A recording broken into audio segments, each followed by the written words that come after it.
Hello everybody, it's that college football guy here, another video. Time for another schedule preview. One little thing.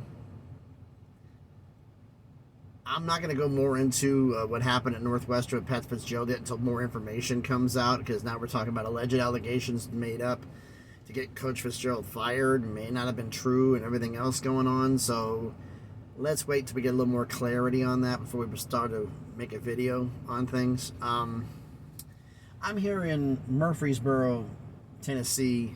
I delivered, and now I'm waiting for my trailer to get loaded so I can head up to West Chicago, Illinois. Heading up north. Hopefully they get this done in time where I can actually make it on time. If not, they're going to have to reschedule. Because they're not going to be happy at all. But it is what it is. So, right now, down for another schedule preview. We're going to talk to another of the new members of Conference USA. Another new member of the AAC, Rice, formerly of Conference USA. There we go. Who had a very unique season last season. They went 5-8. I remember saying, like, wait a minute. 5-7 is 12 games. How do you have 5-8? There's a thing called your athletic academic rating. That's what they call it. When they do all the bowl games, there's enough room for two teams, the two highest schools that have 5-7 records, didn't qualify for a bowl game, but they have their academic rating is high enough where the two highest rated academic schools get bowl invites. Well, since New Mexico State got a waiver to do an FCS team at the end of the season, they were 5-6. They beat an FCS team for their final game of the year to go 6-6 to take one of those two spots. So the final spot was between the second place finisher, UNLV. Yeah, UNLV was second best. And first place, Rice, who got the bowl invite. UNLV's academics were a little higher. They would have gotten a bowl invite, but it didn't work out that way. So, we're going to go through the schedule preview here as we always do. It's going to be a course of non-conference games last season and this season, which one's tougher, and conference games last season and this season, which one's tougher. Obviously going from the Conference USA to the American. Normally I'd say this season's going to be tougher, but we'll go through it to make sure, because just in case it may not be accurate. All right, last season's non-conference games. They started off the season at USC. Home against McNeese State, home against Louisiana, and then at Houston. One Power 5, two Group of 5, one FCS. Power 5 on the road, one of the two Group of 5s on the road. This season's non-conference games.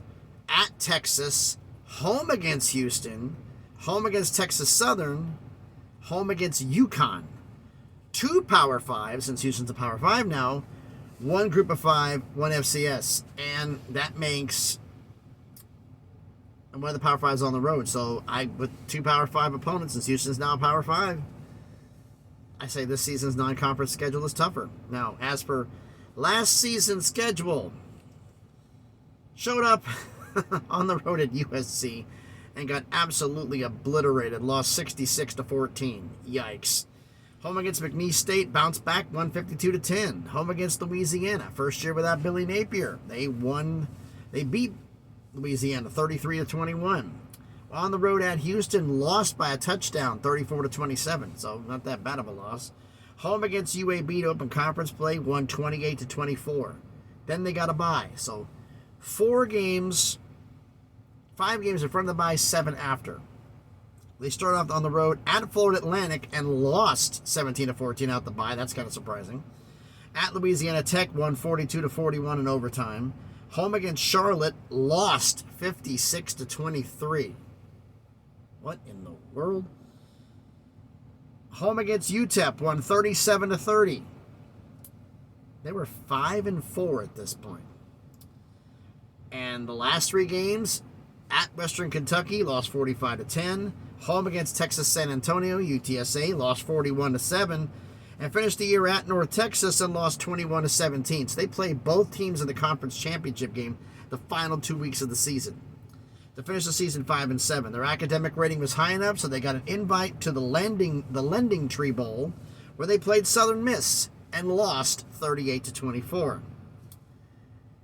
So what's their schedule for this season? They're at Texas to open it up, home against Houston, home against Texas Southern, then open American Conference play at USF, home against East Carolina, home against UConn. Then they get the bye.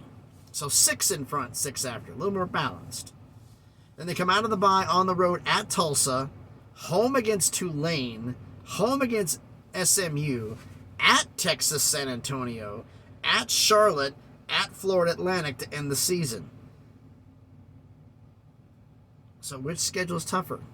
Let's look at the road games.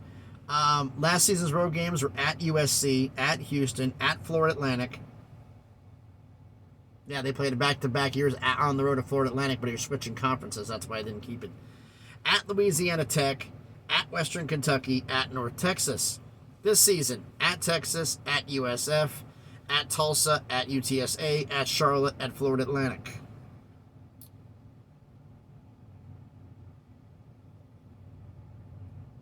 I gotta say this season's tougher, but you can tell me your thoughts down in the comments. But the last 3 games of the year on the road, at UTSA, at Charlotte, at FAU, you lost all 3 of those teams last year.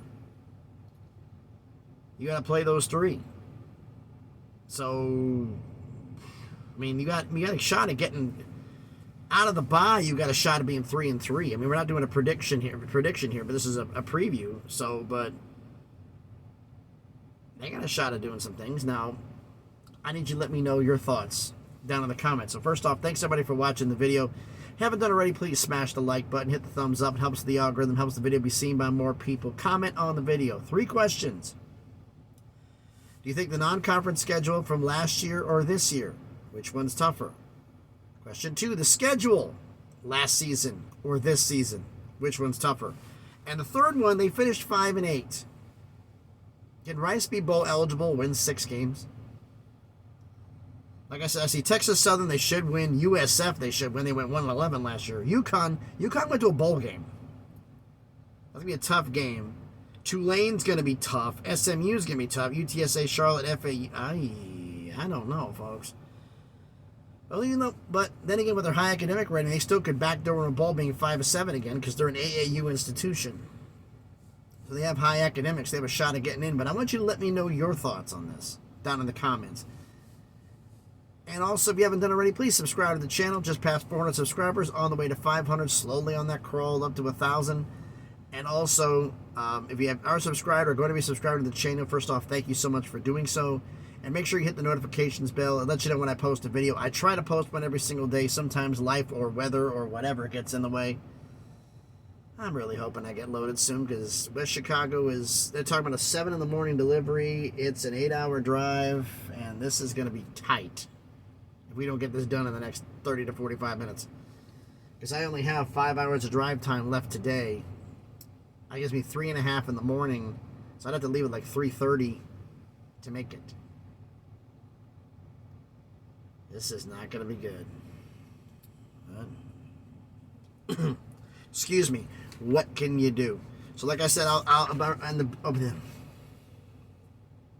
your brain's working faster than your mouth. They're on different frequencies. You know how this goes.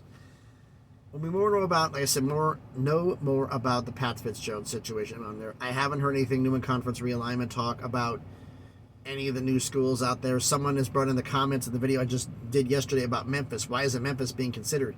Because Memphis, Tennessee is too far west for east for the Pac-12. They're too far east. They're not going to do it. When the ACC gets rated, oh yeah, Memphis will be one of the top candidates on the list because the ACC will raid the AAC to get schools. They also would probably go after, make sure they get Rice. They make sure they get Tulane.